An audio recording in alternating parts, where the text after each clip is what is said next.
کیا رام جی نے جو اپنے سامنے تھا راون اس کو ختم نہیں کیا؟ السلام علیکم ورحمۃ اللہ وبرکاتہ۔ دوستو، پہلے میں نے ایک ویڈیو بنائی تھی وسیم رضوی کو رپلائی کرتے ہوئے، جس میں وسیم رضوی نے کہا تھا کہ قرآن میں 26 آیات ایسی ہیں، 26 ورسز 26 آیات کہ جن کی وجہ سے دنیا کے اندر مسلمانوں میں نفرت پھیلتی ہے اور لوگوں کے لیے، نان مسلمز کے لیے۔ ان 26 آیات کے پر انہوں نے یہ سوال اٹھائے تھے کہ یہ 26 آیات وہ ہیں کہ جن کی وجہ سے آتنک کو بڑھاوا دیتی ہیں اور مسلمان اپنے علاوہ سب کو ختم کرنا سمجھتے ہیں، کہ ان کا یہ ماننا ہے کہ دنیا میں جتنے بھی نان مسلم ہیں، غیر مسلمان ہیں، ان کو ختم کر دیا جائے، انہیں زندگی کا کوئی حق نہیں ہے، جینے کا کوئی ادھیکار نہیں ہے۔ لیکن ان 26 آیات کا میں نے رپلائی دیا تھا، مگر اب وسیم رضوی نے حد کر دی ہے اور نرسنگانند کے ساتھ بیٹھ کر انہوں نے جو ریمارکس قرآن مجید کے بارے میں اور نبی اکرم صلی اللہ علیہ وآلہ وسلم، حضرت محمد صلی اللہ علیہ وآلہ وسلم کے بارے میں جو ریمارکس دیے، اس سے آج ہر مسلمان کا دل دکھی ہے۔ اور یہ ایک بہت بڑی سازش ہے کہ جو انڈیا کے اندر ہندو مسلم فسادات کروانا چاہتے ہیں کہ یہ آپس میں لڑیں، اس کا کسی کو فائدہ نہیں ہوگا۔ فسادات کا نقصان ہی ہمیشہ ہوا ہے، آتنک کا ہمیشہ نقصان ہی ہوا ہے، اس سے دنیا میں کسی نے کوئی فائدہ نہیں اٹھایا ہے۔ لیکن برا ہو سیاست کا کہ جو انسانوں کو آپس میں لڑاتی ہے۔ وسیم رضوی نے جو سوالات اٹھائے ہیں، جس شبدوں کے اندر، جن لفظوں کے اندر انہوں نے حضرت محمد صلی اللہ علیہ وآلہ وسلم کا بیان کیا ہے، قرآن کے بارے میں جو الفاظ استعمال کی، وہ میں اپنی زبان پہ نہیں لانا چاہتا کیونکہ وہ بہت برے الفاظ ہیں۔ وسیم رضوی کہہ رہے ہیں کہ قرآن میں ایسی آیات ہے کہ جو لڑانے کے بارے میں ہے، مسلمانوں کو کہتی ہیں کہ دوسروں کو ختم کرو، کافروں کو حق نہیں ہے جینے کا، مشرکوں کا نہیں ہے، اور اپنے سوا سب کو کافر کہتے ہیں۔ میں آپ کو بتاتا چلوں کہ ان آیتوں کو جہاد کہا جاتا ہے۔ جہاد کیا ہے، یہ پورا ایک ٹاپک ہے، اس پر آپ میری ویڈیوز دیکھ سکتے ہیں یا آپ اس کو سرچ کر سکتے ہیں کہ جہاد کسے کہتے ہیں۔ یوں سمجھیے کہ ایک اچھے مقصد کے لیے کوشش کرنا، struggle for peace, struggle for justice, اسے جہاد کہا گیا ہے۔ اس کے معنی ہی یہی ہوتے ہیں، اور اسلام کا معنی بھی، میننگ بھی پیس ہے۔ وہ کہتے ہیں کہ ان میں کہا گیا ہے کہ اپنے سوا سب کو ختم کر دو۔ میں آپ کو یہ بتاتا چلوں کہ جس نرسنگانند کے ساتھ آپ بیٹھے ہوئے ہیں، وہ بھی اسلام کو برے لفظوں میں یاد کرتا ہے، لیکن انہوں نے شریمد بھگوت گیتا تو پڑھی ہوگی۔ کیا شری کرشن جی نے مہابھارت کے اندر دھنش نہیں اٹھایا؟ کیا رام جی نے رامائن کے اندر دھنش نہیں اٹھایا؟ کیا انہوں نے تلوار نہیں چلائی؟ کیا رام جی نے جو اپنے سامنے تھا راون اس کو ختم نہیں کیا؟ راون کیا مسلمان تھا؟ راون کا تو برہمن تھا، پھر بھی شری رام جی نے اسے اپنے راستے سے ہٹایا کیونکہ وہ انسانیت کے خلاف تھا۔ کیا ارجن نے مہابھارت کے اندر تلوار نہیں اٹھائی ہے؟ کیا شری کرشن جی نے شریمد بھگوت گیتا کے ادھیائے 4 شلوک 7 اور 8 میں نہیں کہا کہ میں پاپیوں کا سروناش کرنے کے لیے آتا ہوں؟ کیا انہوں نے یہ نہیں کہا کہ میں سادھوؤں کی رکشا کرنے کے لیے آؤں گا؟ کیا شری کرشن جی نے یہ نہیں کہا ہے شریمد بھگوت گیتا کے اندر کہ جب بھی دھرم کے خلاف ہوگا اور ادھرم بڑھے گا تو میں دھرم کی حفاظت کے لیے میں اوتار لیتا رہوں گا، آتا رہوں گا؟ کیا یہ نہیں کہا گیا؟ کیا یہ شلوک ایسا نہیں ہے پرترائے سادھو نام وناشایا چدرش کرتام؟ اور پھر آخر میں کہا گیا کہ سمبھوامی یوگے یوگے، کہ جب بھی یوگے یوگے، ہر یگ کے اندر میں آتا رہوں گا۔ کن لوگوں کی رکشا کرنے کے لیے؟ جو اچھے لوگ ہوں گے، جو سادھو لوگ ہوں گے، جو انسانیت کی سیوا کریں گے۔ تو ختم کرنے، اگر کوئی یہ شخص کہتا ہے کہ قرآن میں ایسا ہے تو ان سے یہ بھی تو سوال کرنا چاہیے، کیا دنیا کے ہر دھرم گرنتھ کے اندر سچائی کے لیے لڑنے کا نہیں کہا گیا؟ بالکل کہا گیا ہے۔ آپ نے دیکھا ہوگا کہ ہندو جن بھگوانوں کی مورتیاں بناتے ہیں، ان کے ہاتھوں میں کیا دھنش نہیں ہوتا؟ کیا تلوار نہیں ہوتی؟ یہ سب ہوتا ہے۔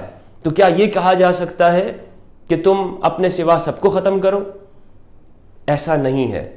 آپ کے ذہن میں اگر کوئی سوال اٹھتے ہیں تو آپ کو چاہیے تھا کہ اس پر ریسرچ کرتے، آپ جہاد کے مطلب کو سمجھتے، لیکن آپ نے ہندو مسلم نفرت کو بڑھانے کے لیے، دوریاں پیدا کرنے کے لیے آپ نے ایسے بیانات دیے کہ جس کی وجہ سے آج ہندوستان کے اندر ہندو مسلم آپس میں ان کے اندر دوریاں بڑھ گئی ہیں۔ اور جو لوگ بھی ہندو مسلم دوریوں پہ کام کرتے ہیں، انسانیت کو بانٹتے ہیں، تقسیم کرتے ہیں، ان کو لڑانے کی کوشش کرتے ہیں، وہ کبھی بھی کامیاب نہیں ہوتے۔ یہ سن لیجئے وسیم رضوی صاحب کہ جو اپنوں کے نہیں ہوتے وہ کسی کے نہیں ہوتے۔ اور آپ یہ کیا کہہ رہے ہیں بار بار کہ جو بھی مسلمان ہیں وہ سب یہی کرتے ہیں؟ کیا آپ کو دنیا میں کوئی اچھا مسلمان نہیں ملا؟ ہم یہاں پر ایک کرنے کی بات کرتے ہیں. دنیا میں ہر مذہب کے اندر کچھ ایسے ہوں گے، ہر قوم کے اندر، کہ جنہوں نے کچھ برائی کی ہوگی. کیا آپ سب کو ایک ہی اس میں رکھتے ہیں؟ کیا آپ ہاتھوں کی 5 انگلیوں کو برابر سمجھتے ہیں؟ کیا آپ دن کے بعد اندھیرے کو نہیں سمجھتے؟ سب جگہ پر کبھی بھی آپ کو ایک جیسا نہیں ملے گا. اگر آپ آج مسلمانوں سے خفا ہیں تو کل کو آپ ہندوؤں سے بھی خفا ہو سکتے ہیں، آپ کو وہ چیزیں بھی پسند نہیں آئیں گی. تو جو لوگ آج ان کی تعریف کر رہے ہیں اور یہ بڑی تالیاں بجا رہے ہیں کہ انہوں نے اسلام کے خلاف ریمارکس دیے ہیں، میں آپ سے یہ کہتا ہوں کہ ایسے لوگوں کا کوئی بھروسہ نہیں ہوتا. ایسے لوگ کسی کے نہیں ہوتے. یہ صرف اور صرف اسلام کی غلطیاں نکال کر چند لوگوں کو خوش کرنا چاہتے ہیں. تو میں اس ویڈیو میں صرف آپ کو اس بات کا رپلائی دیتا ہوں، اور میں اس پہ تفصیلی ویڈیو بناؤں گا کہ جو سوالات آپ نے اٹھائے ہیں، حضرت محمد صلی اللہ علیہ وآلہ وسلم نے زندگی کس طرح گزاری. دنیا کے اندر ان لوگوں کو پڑھ لے کہ جو مسلمان نہیں ہیں، انہوں نے کیا لکھا ہے حضرت محمد صلی اللہ علیہ وسلم کے بارے میں، کہ آپ نے زندگی کس طرح گزاری. آپ نے کہا کہ وہ یتیم تھے، وہ اس طرح بالکل وہ یتیم اور اناتھ تھے. آپ صلی اللہ علیہ وآلہ وسلم، آپ کو اس ماحول کو سمجھنا ہوگا. لیکن آپ نے جس طرح شادیوں پر سوال اٹھایا، تو آپ نے کہا کہ اپنے سے بڑی عمر کی عورت خاتون سے شادی کی، ان کا نام خدیجہ الکبریٰ ہے، عرب کی سب سے امیر خاتون تھی اس وقت میں. ان کے سامنے بہت سارے آپشن تھے، اور آپ صلی اللہ علیہ وآلہ وسلم کو رشتہ لے کر نہیں گئے، بلکہ ان کے پاس خود خاتون نے بھیجا کہ جب آپ کی سچائی کو دیکھا، امانت کو دیکھا، دیانت کو دیکھا. آپ کو پھر سے بایوگرافی پڑھنے کی ضرورت ہے، حضرت محمد صلی اللہ علیہ وسلم کی جیونی پڑھنے کی ضرورت ہے. میں یہ کہوں گا اس ویڈیو کے اندر کہ جو لوگ بھی، خواہ وہ ہندو ہوں یا مسلمان، جو اپنے آپ کو کہتے ہوں، اور وہ یہ انسانوں کے اندر دوریاں بڑھانے کی دھرم کے نام پر آج ایک مرتبہ پھر یہ کوشش کی جا رہی ہے. پہلے بھی ہوئی، ہمیشہ ہوتی رہی ہیں. پہلے ستیار پرکاش لکھی گئی، اس کے اندر انہوں نے کچھ سوالات اٹھائے 40 صفحات کے اندر، کرسچینٹی کے بھی اوپر بھی اٹھائے، لیکن اس کے جوابات دیے گئے. مگر جس طریقے سے آپ بات کر رہے ہیں، جو آپ کا لب و لہجہ ہے، آپ کہہ رہے ہیں کہ دنیا میں جتنے بھی مسلمان ہیں وہ داڑھی کیوں رکھ لیتے ہیں، مسلمان داڑھی کیوں رکھ لیتا ہے. یہ داڑھی رکھنا ہر ایک شخص کی اپنی مرضی ہے. کیا آپ نے ہندوؤں کے سادھوؤں کی داڑھی نہیں دیکھی؟ کیا سدگرو کی داڑھی نہیں ہے؟ داڑھی رکھنے سے کون ٹیررسٹ ہو سکتا ہے؟ یعنی کیا داڑھی رکھنا انسان کو ٹیررزم سکھاتی ہے؟ آپ یہ جو مسلمانوں کے خلاف ایک سب کو کہہ رہے ہیں کہ سارے کے سارے اس طرح ہیں. تو میں سمجھتا ہوں بلکہ کوئی بھی جس کے پاس تھوڑی سی بھی عقل ہوگی یا اس کا دل جاگ رہا ہوگا، باضمیر شخص ہوگا، وہ آپ کی بات کو کبھی بھی یہ آپ کی بات سے ایگری نہیں کرے گا. آس پڑوس میں مسلمان رہتے ہوں گے لوگوں کے، مجھے کئی لوگ کہتے ہیں کہ ہمارے پڑوس میں مسلمان ہیں، ہمارے ساتھ کالج یونیورسٹی کے اندر مسلمان ہم نے زمانہ طالب علمی کے اندر دیکھا، تو انہوں نے تو کبھی بھی مارنے کی بات نہیں کی. تو آپ کو مجھے لگتا ہے کہ اچھے لوگ ملے نہیں ہیں، آپ کو صحبت اچھی نہیں ملی ہے، اسی لیے کہتے ہیں کہ اچھے لوگوں کے ساتھ بیٹھنا چاہیے، اچھی صحبتوں میں بیٹھنا چاہیے. تو میں اس پر یہ کہوں گا کہ انڈین سرکار کو ان کی وجہ سے ہندو مسلم ایکتا میں جو کوششیں ہو رہی ہیں، اور جو اس وقت دنیا کے اندر جو ضرورت ہے کہ لوگ آپس میں ایک دوسرے کے قریب ہوں، وہ کوششیں ڈیمیج ہو رہی ہیں. تو ان پر یہ کیا جائے کہ ایک پابندی لگائی جائے، اور انہیں اس طرح سے بیانات دینے سے روکا جائے کہ جس سے آج آپ یہ کہہ رہے ہیں کہ مسلمان تیار ہے ہمیشہ ختم کرنے کے لیے. آپ کو کس نے کہہ دیا ہے؟ کون سا مسلمان ایسا تیار ہے؟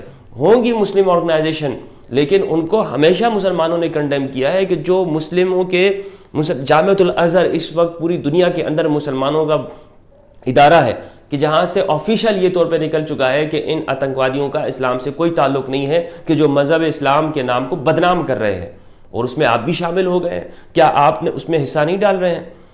کیا آپ اس آتنک کو بڑھاوا نہیں دے رہے ہیں؟ کیا آپ ان مسلمانوں کو یہ موقع نہیں دے رہے ہیں؟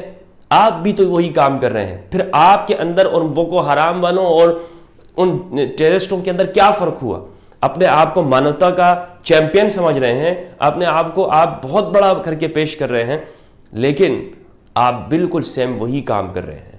میں پھر سے کہوں گا، آپ کی ساری کوششیں، ساری باتیں میں نے ویڈیوز دیکھی ہیں، اس میں مجھے کہیں پر بھی نہیں لگا کہ آپ سیریس ہو کے یہ ساری باتیں کر رہے ہیں، بلکہ آپ کو کچھ دکھ ہوا ہے رویوں سے، ان وجہ سے آپ نے یہ ساری کی ساری حرکتیں کی ہیں۔ لیکن 5 انگلیاں برابر نہیں ہوتی ہیں، نہ ہاتھوں کی اور نہ پیروں کی، اس لیے سنبھل کے چلیے۔ اور اگر آپ نے اختلاف کرنا ہے تو آپ ایک صحیح طریقے کے ساتھ آپ اپنی بات کو، اپنے پکش کو رکھ سکتے ہیں، مگر آپ نے یہ طریقہ نہیں اپنایا، آپ نے ایڈریس اس چیز کو نہیں کیا، آپ آتنک کو بڑھاوا دے رہے ہیں، لوگوں کو آپس میں لڑا رہے ہیں، اور ہر وہ کوشش کہ جو لوگوں کو آپس میں دور کرے وہ کبھی بھی کامیاب نہیں ہوتی ہے۔ بہت بہت شکریہ۔